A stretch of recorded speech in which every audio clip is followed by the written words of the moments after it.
Is the anonymous source who claims there are more victims of the Oakland County Child Killer. His information is behind a multi-million-dollar lawsuit, and tonight we're hearing recordings of him for the first time. But his voice is not new to 7 Action News investigator Heather Catallo. Is it, Heather? No, it's not. Now that I've heard this recording, I know for sure this is the same man who was contacting me about this case for several weeks back in 2010. We never used his information in a story because he never provided us with any proof or any way to verify who he is or what his motivations are. 7 Action News was the first to report that a recent $100 million lawsuit filed on behalf of one of the families of an Oakland County child killer victim was relying on information from an anonymous source. Between 1976 and 1977, 4 children were abducted and murdered along the Woodward corridor. The source uses the alias Bob.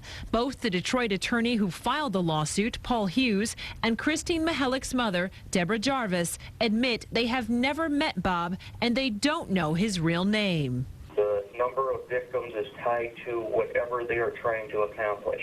This is a recording of a conference call meeting that Bob conducted over the phone with Chief Assistant Oakland County Prosecutor Paul Walton, Oakland County Undersheriff Mike McCabe, former Detroit Police Chief Ike McKinnon, and an Associated Press reporter in October of 2010. During that same time period, Bob was also contacting me. He said he could prove that there were more than just 4 victims of the child killer, and Bob wrote up this detailed memo alleging that the victims were abducted and their bodies were discovered on dates that were connected to pagan holidays.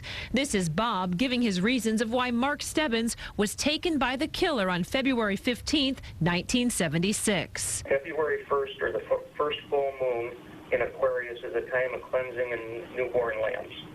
The first full moon in that month was February 15th. Bob claimed the killings were tied to satanic cult activity in Metro Detroit. Whoever did this likely hides behind religion and may very well be delusional, either or both auditory or visual.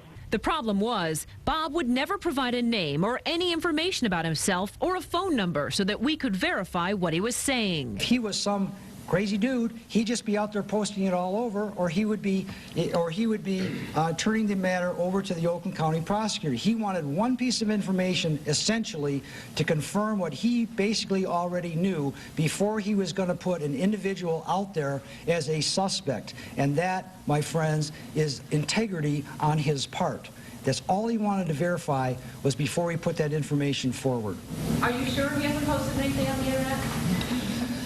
No. In November of 2010, someone posted this on a blog site. It's made to look like an Associated Press article, but it's not. And it matches the memo the anonymous source sent to 7 Action News. Hughes says Bob has information that ties in additional victims, young girls who vanished in the 70s. In the lawsuit, he alleges there's an extremely high probability that the deaths of Donna Sarah, Kim Laro, Kimberly King, and Jane Allen, among others, are connected to the Oakland County child killer case. But Hughes admitted he was not aware that specific forensic evidence, dog hair, and carpet fibers connect the 4 known victims. We have the entire recording with Bob on WXYZ.com if you want to listen to it. Lawyers for the Oakland County prosecutor and sheriff say the lawsuit based on Bob's theories should be thrown out of court because the suit contains false information. They say they want the case solved just as much as the families do. And the prosecutor says the family's grief is being exploited with Bob's anonymous theories. Diana? All right.